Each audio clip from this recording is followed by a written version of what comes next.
नमस्कार। हमने चर्चा की थी प्राइसिंग पॉइंट पे, कम रखना चाहिए, कंपटीशन से ज़्यादा रखना चाहिए, उस पर हम और चर्चा करेंगे। लेकिन एक बहुत अच्छा एक मैसेज आया मुझे मिस्टर दीपक देशपांडे से। वो लिखते हैं, ऐसा मेरे से बहुत बार होता है कि मैं कोई चीज़ खरीदता हूँ और उसमें ऊपर कोई जो नाम रहता है, कोई ब्रांड रहता है, तो ये जानते हुए कि भी वो चीज़ थोड़ी महंगी है as compare to similar products, तो भी मैं ज़्यादा पैसे दे के ले लेता हूँ। और उन्होंने उदाहरण दिया टाटा के प्रोडक्ट्स का। देशपांडे जी ने एक बहुत महत्व की टिप्पणी की है, जिसको हम मार्केटिंग के लोग ब्रांड इक्विटी या ब्रांड वैल्यू कहते हैं। दोस्तों, जो देशपांडे जी ने कहा है वो बिल्कुल सही है। हुआ क्या है कि ग्राहक जब उस चीज को, जो सब जैसे उसकी जो क्वालिटी है, उसके जो कार्य करने की क्षमता है, वो सबके सेम रहते हुए भी वो एक प्रोडक्ट को, एक ब्रांड को ज्यादा कीमत क्यों देता है, उसको ही हम ब्रांड इक्विटी कहते हैं या ब्रांड वैल्यू कहते हैं।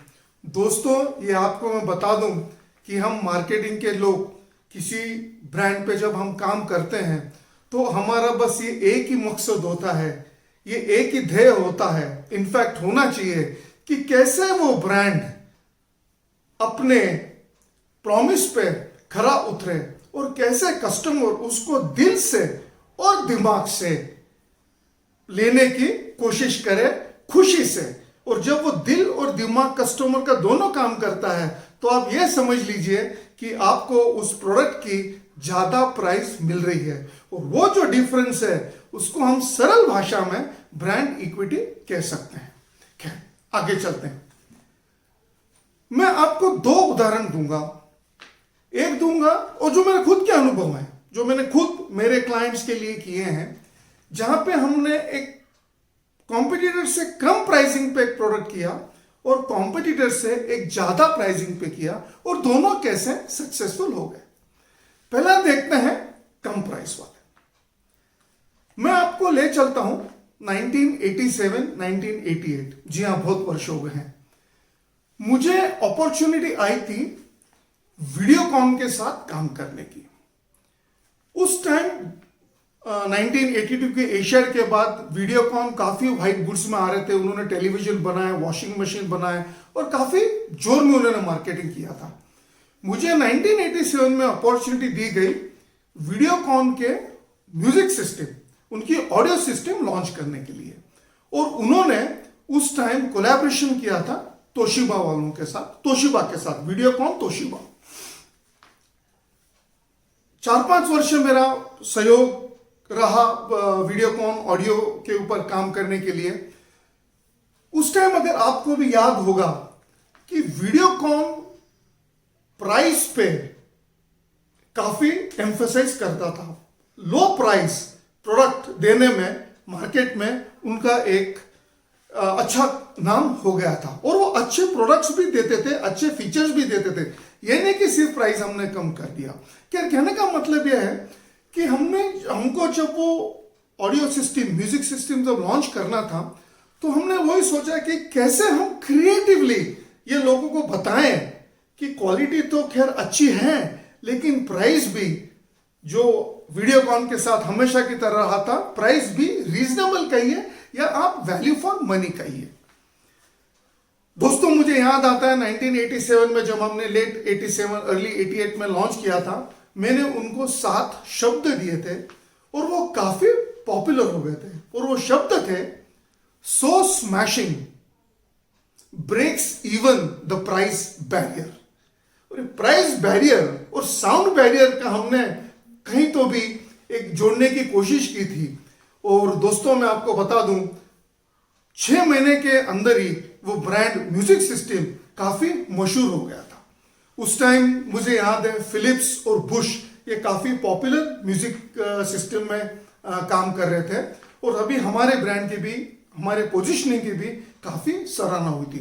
खैर, मैं यहां पे बोलना क्या चाहता हूं, प्राइस तो खैर कॉम्पिटिटिव थी और प्रोडक्ट की क्वालिटी भी अच्छी थी। तोशिबा के कोलैबोरेशन की वजह से जो फीचर्स थे, मुझे याद आता है DAT, डिजिटल ऑडियो टेक्नोलॉजी हमने इंट्रोड्यूस की थी, जो काफी मशहूर हो गई थी। उसके लिए हमने काफी हिंदुस्तान में रोड शोज किए थे। दोस्तों, मैं आपको एक बात बताना चाहूंगा, प्राइस तो कॉम्पिटिटिव थी ही, प्रोडक्ट की क्वालिटी अच्छी थी, लेकिन एक बात जो मुझे वीडियोकॉन के साथ काम करने में ध्यान में आई, जो नॉर्मली आपको किताबों में नहीं दिखेगी और वो महत्व की रहती है। मेरा काफी नजदीकी रिलेशन रहा प्रदीप जी धूत के साथ। उनके साथ काफी मैंने इस म्यूजिक सिस्टम पे काम किया, हम काफी साथ में घूमे थे, और जब हम रोड शोज कर रहे थे तो मुझे याद है हम एक ही कमरे में बॉम्बे में, दिल्ली में, बेंगलोर में हम साथ थे। दोस्तों, प्रदीप जी धूत खैर हार्ड वर्किंग तो थे ही थे। वो काम तो बस रात को 2 बजे मुझे आता था, रूम में आते थे तो जगाते थे, प्रकाश कल लॉन्च को अपने को क्या करना है, इतना वो इन्वॉल्व थे। लेकिन सबसे मुझे जो उनकी जो महत्व की बात लगी, और वो शायद आप लोग उस पर ध्यान दें, हमने सिंगापुर में वो हमारी म्यूजिक सिस्टम लॉन्च करने की जब तय की थी, तो 600 से ज्यादा डीलर्स सिंगापुर में इकट्ठा हुए थे, और हम सब अलग अलग हम प्लेन में थे। उन 3-4 दिनों में दोस्तों, मैं आपको एक बात बता दूं, अधिकांश डीलर, ज्यादा से ज्यादा डीलर के personal first name last name से प्रदीप जी उनको बुलाते थे। अब 600 से ज्यादा डीलर, आप सोचिए, अधिकांश को अगर आप चेहरा देख के अगर आप नाम से उनको बुलाते हो तो कितना इंपैक्ट पड़ता होगा। आपने प्रोडक्ट तो अच्छा दे दिया, आपने क्वालिटी अच्छी दे दी, लेकिन डिस्ट्रीब्यूशन का सपोर्ट जब आप मास में जाते हो तो बहुत जरूरी हो जाता है। और वो मैंने वीडियोकॉन में मुझे वो देखने को मिला, जो डीलर से जो उनकी आत्मीयता बन गई थी। खैर, डीलर को तो उनके मार्जिन में इंटरेस्ट रहता है, अगर प्रोडक्ट बिकता है, मार्जिन मिलता है तो डीलर तो खुश होता ही है, लेकिन उसके परे जाके जब एक रिलेशनशिप ओनर के साथ एक पर्सनल लेवल पे होती है तो उसका कोई इंपैक्ट अलग ही होता है। ये आपको किताबों में नहीं दिखेगा, लेकिन बहुत जरूरी हो जाता है अगर आपको मास मार्केट में जाना है।